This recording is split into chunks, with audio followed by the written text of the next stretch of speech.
అన్నా పెట్టిన పర్లేదు పెడితే బెస్ట్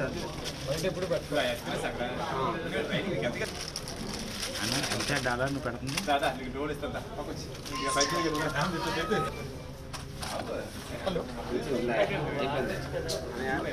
వాడతాను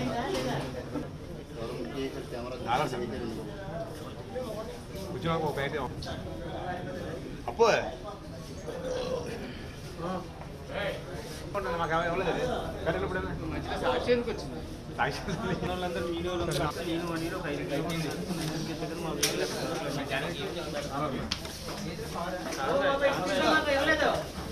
ఒకటే కదా hero life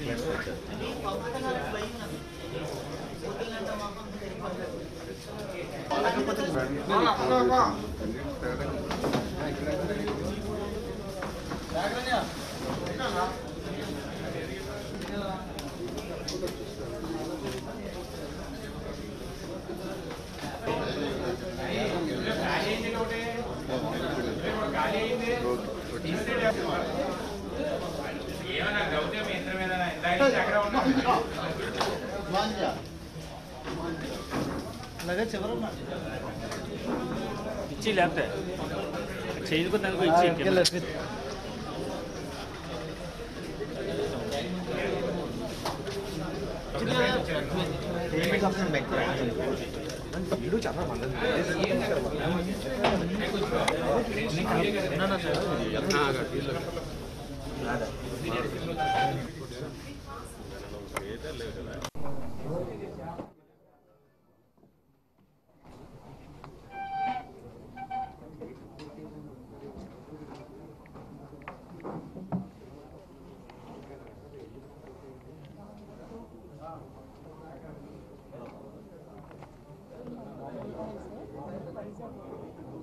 minority yes minimum 19 years maximum 30 years దొరికింది 2 lakh plus 4 గాజులు 12 kilos చెప్పాను 12 kilos gold 2 lakh 10,000 cash actually complete 50,000 చెప్తే మనకి ఎంత దొరికితే ఆ క్వశ్చన్ అంత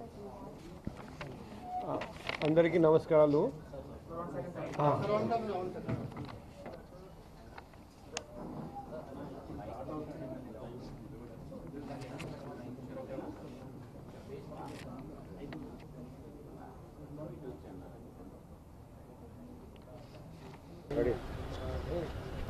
సార్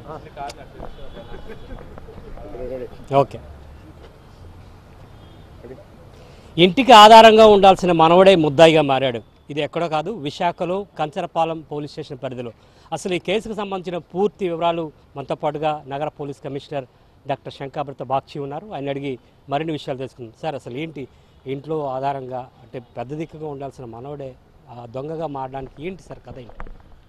ఇప్పుడు ఈరోజు ఒక ఫ్యాషన్ అయిపోయింది, స్టాక్ మార్కెట్లో ఇన్వెస్ట్ చేసి చాలా ఫాస్ట్గా డబ్బు సంపాదిస్తామని ఆ ఆశతో చాలామంది ఇన్వెస్ట్మెంట్ స్కామ్లో పార్టిసిపేట్ చేసి పాల్గొని మోసపోతున్నారండి. సో ఈ ఇంట్లో కూడా ఆ మనవాడు స్టాక్ మార్కెట్లో ఇన్వెస్ట్మెంట్ యాప్ ద్వారా బాగా ఇన్వెస్ట్ చేసి చాలా మోసపోయాడు, అప్పులు పాలయ్యాడు. అప్పుడు ఇతను కాలేజీలో చదువుతున్నారు, అప్పులు పాలయ్యాడు. ఈ నష్టం భరించలేక బయటికి ఎలా రావాలని ఆలోచిస్తే కొందరు ఫ్రెండ్స్తో కలిసి ప్లాన్ చేసుకున్నారు. ఇలాగే మా నాన్న వచ్చేసి కాంట్రాక్టర్, మా ఇంట్లో డబ్బు ఉంది, బంగారం ఉంది, కారు ఉంది.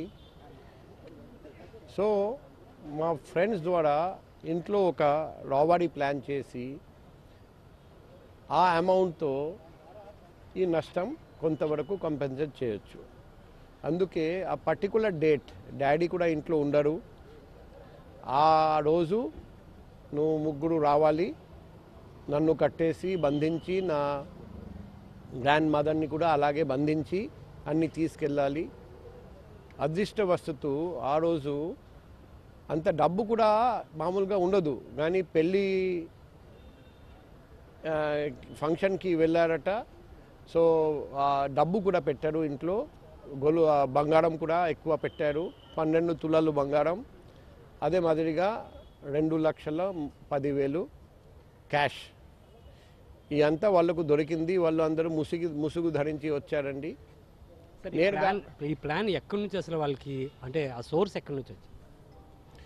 అంటే ఫస్ట్ ఈ కృష్ణకాంత్ అని మనవాడు ఈ ముగ్గురు ఫ్రెండ్స్తో డిస్కస్ చేస్తే వాళ్ళు కలిసి, అంటే ఆ 4 ఫ్రెండ్స్లో 2 కాలేజ్లో చదువుతున్నారు. ఒకడు ఆల్రెడీ ఇన్వెస్ట్మెంట్ చేస్తారు, టిప్స్ ఇస్తారు. ఇంకొకడు జొమాటోలో పనిచేస్తున్నారు, అతను కూడా ఇన్వెస్టర్.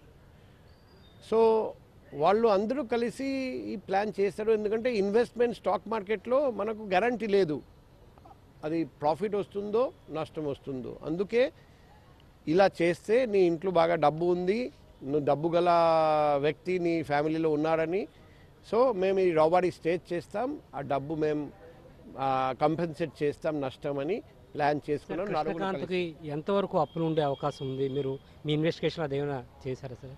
లక్షల రూపాయలు 20 లక్షలు ఇంతవరకు తెలిసింది. సో అది కాకుండా ఇంకా ఏమైనా ఈ 4 ఇంతవరకు చూస్తే క్రిమినల్ యాంటిసిడెంట్స్ లేవు. కానీ ఈ కృష్ణకాంత్ది చాలా లావిష్ లైఫ్ స్టైల్ ఉంది కాబట్టి ఇంకా ఏమైనా క్రిమినల్ కేసుతో ఇన్వాల్వ్మెంట్ ఉందా లేదా ఇంతకుముందు, అది కూడా మేము వెరిఫై చేస్తాం ఇన్ ఫ్యూచర్. మిగతా 3 కూడా ఏమైనా క్రిమినల్ కేసుతో ఇన్వాల్వ్మెంట్ ఉందా లేదా వెరిఫై చేస్తాం. ఈ కేసులకు సంబంధించిన 3 ఎటువంటి కాంటాక్ట్స్ వల్ల వీళ్ళు 3 పరిచయం అయ్యారంటే గతంలో వీళ్ళకి ఎక్కడైనా పరిచయం ఉందా? వీరికి గతంలో ఇటువంటి కేసుకు సంబంధించిన ఏమైనా కేసులు నమోదవడం కానీ క్రిమినల్ హిస్టరీ కానీ అంటే ఏమైనా ఉన్నాయా? క్రిమినల్ హిస్టరీ లేదు అని ఇంతవరకు తెలిసింది. కానీ ఆ రోజు ఒక ఇంపార్టెంట్ క్లూ ఇంతకుముందు మనం డిస్కస్ చేసాము. సేఫ్లీ ల్యాండెడ్ ఇన్ కోల్కతా అని మనవాడు ఫోన్ చూస్తే అక్కడే వచ్చింది. సో అది ఒక కోడ్ లాంగ్వేజ్ అని మనకు అనిపించింది.